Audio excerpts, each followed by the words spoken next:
ఇగో ఈ వార్త చూస్తే నాకైతే నేను చదువుకున్న రోజులే యాదకొచ్చినాయి. మీకు కూడా మీ కాలేజ్ రోజులు తప్పకుండా యాదకొస్తాయి.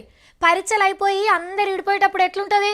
మంచిగా ఒక పార్టీ చేసుకుంటారు, కేక్ కట్ చేసి కొసిరి కొసిరి తినిపించుకుంటారు, పోర్ట్వెల్ దిగుతారు, ఆటోగ్రాఫ్లు తీసుకుంటారు. అరే రాజు, గయాల నేను నిన్ను గట్ల తిట్టినరా, మనసులో పెట్టుకోకు అనొగలు. ఏ ఊకోరా బై, నేను ఎన్నడో యాద మరిచిన అని ఇంకొకరు. ఇక జాన్ జిగ్రీ దోస్తులు ఎవరన్నా ఉంటే వాళ్ళు ఏడుస్తారు కూడా కదా. ఒక తానం వెళ్తామైతే అంత జల్దీ నిడిచిపెట్టి పోబుద్ది కాదు కదా. ఆంధ్ర మంత్రుల ఆఫీస్లో పనిచేసే అక్కల పరిస్థితి కూడా అట్లనే అయ్యింది. హైదరాబాద్కి టాటా చెప్పి అమరావతికి పోతుండ్రని తెలంగాణ అక్కలు అలై బలై కార్యం పెట్టుకుండ్రు. పొంటెల కమానం ముచ్చట్లు పెట్టుకుండ్రు. పాత ముచ్చట్లు అన్నీ యాడ్ చేసుకున్నారు.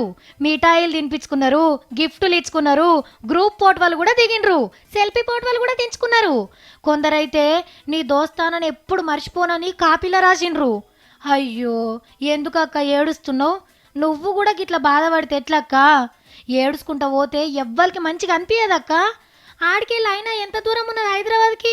పొద్దుమీకి రైలు ఎక్కితే తెల్లారేటరకల్లా మన హైదరాబాద్లో దిగుతారు. దసరాకు మీరు రావాలి, సంక్రాంతికి మేము వస్తుంటాం. మన నడుమ ప్రేమలు సుట్టరికాలు ఎప్పుడు ఇట్లనే ఉండాలి. అమరావతి హైదరాబాద్ అనుబంధం చూసి దేశమంతా తారీఫ్ చేసేటట్టు చేద్దాం మనం.